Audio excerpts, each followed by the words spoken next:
Aujourd'hui, une jeune fille est venue témoigner avec son père sur son histoire.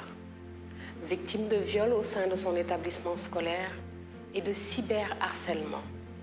Elle nous explique comment elle a pu sortir du silence. 16 ans là, ma doon jàngee ci école boobu 13 ans là moom doon def 5e léegi amoon suñ ñaari surveillant yu nekkoon ci école bi à chaque fois dañ ma daan topp naa ma dañ bëggoon mu génn ak ñoom et tout comme xale laa xaw ma woon loolu à chaque fois ma daan bañ ba benn jour comme maa nekkoon responsable suñ classe ma dugg ci surveillance bi di jël craie ak ay matériel léegi benn surveillant bi ne ma su ñu wàccee midi daa bëgg ma ànd ak moom ci benn appartement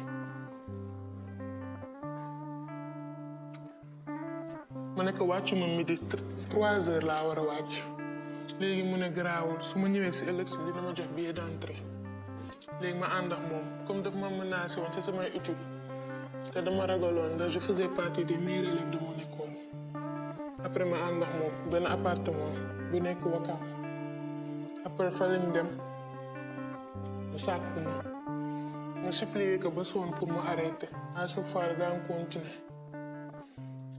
ba mu paree mu jox ma benn billet 500 pour ma ñibbi après une semaine plus tard keneen ki tamit oo ma si bureau daf ma fekkoon si suuf heure pause la woon dañu amoon pause 1 heure mu fekk ma si suuf ne ma daf ma soxla si bureau ma dem yéeg si bureau léegi mu ne li ma def ak beneen surveillant bi la bëgg ma def ko ak moom léegi mu tegal ma samay photo nekk kele ba ma doon sàkku daf ma photo filmé ma mu jox ko kooku léegi kooku menacé ma comme quoi dafay jël samay vidéo ak samay photo publier ko man tamit ma tiit léegi mu tëddee ma si bureau après déggantee tuñu ba école bi tëjaat si la jëloon sama numéro léegi envoyé ma message mu ne dafa bëgg ma envoyé ko samay vidéo sinon mu publier waat samay vidéo sinon mu publier yi mu am moom léegi ma ne ko mënuma ko muy insister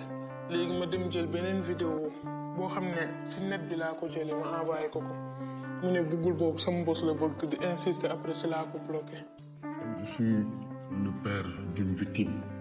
Elle a subi un double viol par 2, en tout cas si ce ne sont pas des enseignants également, ce sont 2 agents qui travaillent pour le compte de l'école. Elle a été menacée parce que à chaque fois qu'elle a été violée,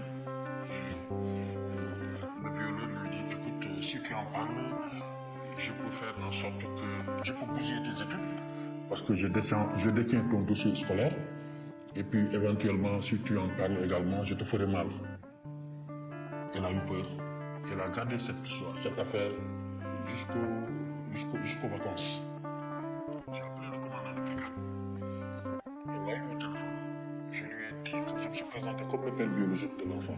Il m'a dit, mais vous êtes où? Je lui ai dit, moi je vous appelle pour savoir si vous êtes à la brigade. Je dois venir avec une plainte. Il m'a dit, je vous attends. Je suis venu avec une plainte bien motivée. Je lui ai présenté la plainte, il a lu.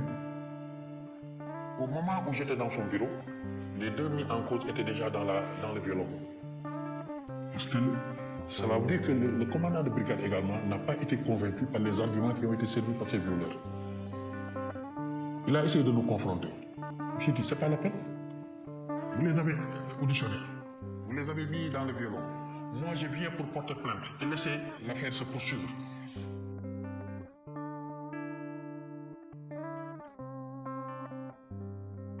Les collèges et les lycées peuvent parfois être des périodes difficiles pour les adolescents. Parmi eux, certains sont victimes de harcèlement sexuel. Et avec l'ère du digital, le harcèlement peut aussi avoir lieu en ligne. C'est ce qu'on appelle le cyberharcèlement et parfois de revenge porn. Beaucoup de jeunes aujourd'hui en sont victimes, mais n'osent pas en parler.